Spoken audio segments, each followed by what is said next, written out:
দলের শীর্ষ নেতৃবৃন্দ সার্কিট হাউস ময়দানে উপস্থিত এবং নগরীর বিভিন্ন সড়কে সড়কে দণ্ডায়মান আমার প্রিয় খুলনাবাসী ভাই ও বন্ধুগণ, প্রথমেই হৃদয়ের সমস্ত তৃপ্তি আবেগ দিয়ে পরম করুণাময় আল্লাহর দরবারে শুকরিয়া আদায় করছি। বৃষ্টি মুখর দিনে এমন এক উজ্জ্বল সূর্যের আলো দিয়ে এই জনসভাকে সুন্দর আবহাওয়ায় যে আল্লাহ তাআলা সফল করে দিয়েছেন, তার দরবারে শুকর আদায় করি আলহামদুলিল্লাহ।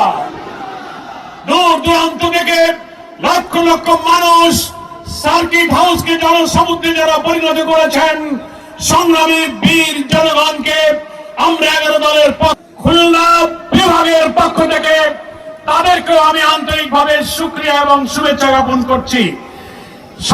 আজকের এই 11 দলীয় সমাবেশের প্রধান উদ্দেশ্য হচ্ছে 18 কোটি মানুষের রক্ত দিয়ে গড়া গণভোটের রায়কে বাস্তবায়ন করতে হবে।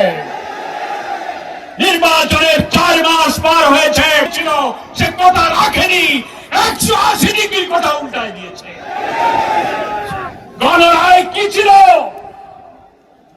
প্রধানমন্ত্রীর সীমাহীন ক্ষমতার লাগাম টানতে হবে, রাষ্ট্রপতি প্রধানমন্ত্রীর ক্ষমতার ভারসাম্য, সাংবিধানিক পদ, অন্যান্য গুরুত্বপূর্ণ পদে দলীয়করণ চলবে না।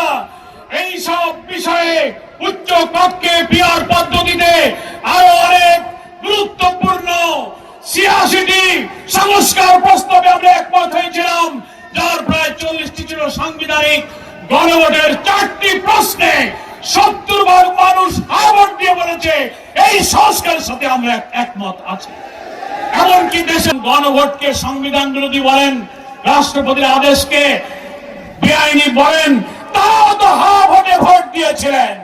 তার অর্থ হলো আপনারা হ্যাঁ ভোটে জয়যুক্ত করার অর্থ হলো আপনারা 84 সংস্কারকে মেনে নিয়েছেন।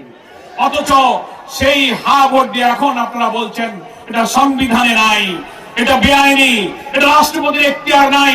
মানে পরিষ্কার ভাবে 11 দলীয় শীর্ষ নেতা বৈঠক করে সারা বাংলাদেশে আন্দোলনের কর্মসূচি দিয়ে 18 কোটি মানুষকে আমরা বুঝাতে চাই এই সরকার জনগণের সরকার নয়।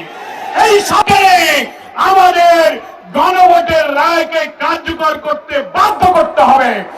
11 দলের প্রিয় নেতা, আমাদের প্রিয় নেতা জাতীয় সংসদে তিনি বলেছেন, এই জুলাই সনদ বাস্তবায়ন না হওয়া পর্যন্ত সংসদে লড়াই চলবে, রাজপথেও লড়াই চলবে।